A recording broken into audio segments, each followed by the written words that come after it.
découvert ce sport il y a assez longtemps parce que mon papa était au club de tennis de Blagnac en fait, et à l'ancien club de Blagnac il y avait quelques cours de paddle, donc j'ai connu ça.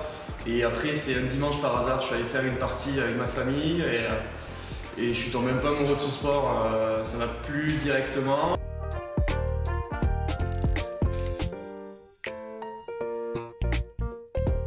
Tout simplement à force du temps, c'est que comme on discute des fois avec notre coach, il y a vraiment une génération d'avance, il y a au moins 10 ou 15 ans d'avance ici en Espagne.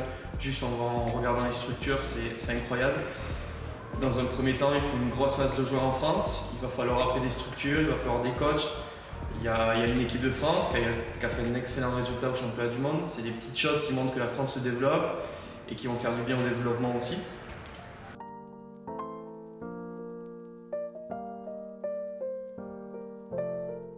L'année 2019, donc comme vous savez que je viens d'en séparer en Espagne, en France on va rester ensemble et on va aller chercher un 3e titre de champion de France.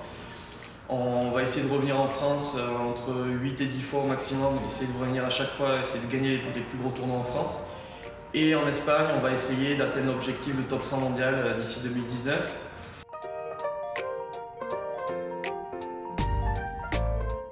Il y a 32 terrains, c'est le plus grand club indoor du monde. Il y a une grosse salle de gym où on peut faire de la préparation physique.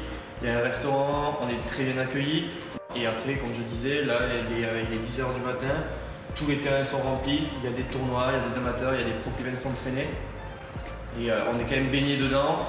On voit des jeunes joueurs jouer, on voit des personnes un peu plus âgées, on voit des femmes. C'est une très très bonne ambiance.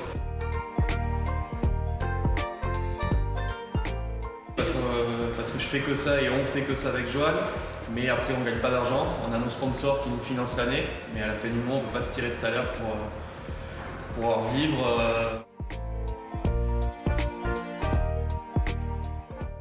Alors une journée type à Madrid, ça va être 1h30 d'entraînement avec Ramiro Choya au club Sunset Paddle, ça va être 1h30 de physique l'après-midi, ici toujours à la salle de gym, et après on essaie de faire, suivant les tournois le week-end, 2 ou 3 parties d'entraînement par semaine en fonction.